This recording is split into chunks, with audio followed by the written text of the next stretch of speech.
As a side hustle, I was doing DoorDash deliveries, and we had gone and picked up a couple tacos and a soda for someone.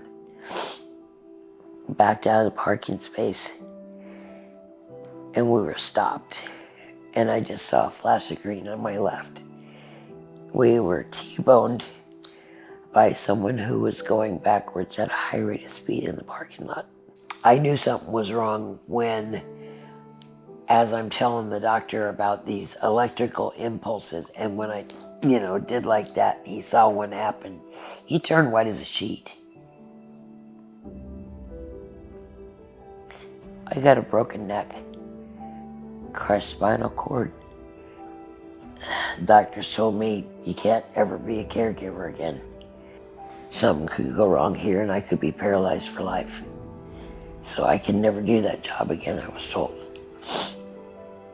Once they did the surgery, I couldn't walk for a year.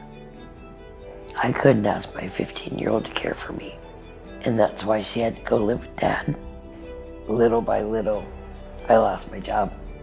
I lost my savings. I lost the ability to take care of my kids.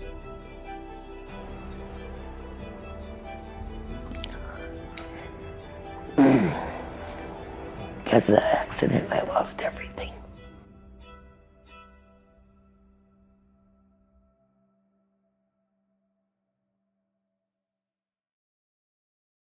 I ended up sleeping in my car that night in front of my house with her, with my dog. After a week, I found my way to Washington by calling 211. It meant everything to have a bed at Washington Street. I wasn't in my car anymore. I wasn't in fear. Man, they had everything you can imagine that a person could need. Food in the morning, food at lunch, food at night, people to talk to, rules to follow, which meant structure again in my life. That was one of the biggest things for me, getting back to getting structure. It meant everything to be able to bring Coco into the shelter with me.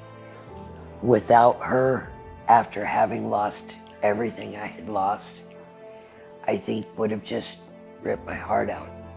I already felt like everything else had been ripped out of my chest. It was probably the first time I didn't hear a no when I asked someone for help. Staff was wonderful to make sure that I could do anything I needed to get better. They had a van that would take me to my doctor's appointments when I had physical therapy 2 or 3 times a week. They were wonderful.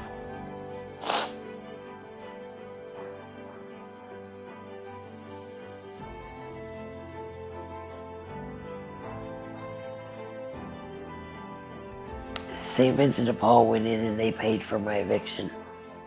One lump sum. I moved out in June, on the 10th of June this year, 2024. What it means to have my own place means I get to be me again, the true me. My hopes are that I keep getting better physically so I can keep doing what I'm doing. And that in mind, that my daughter will be back home soon.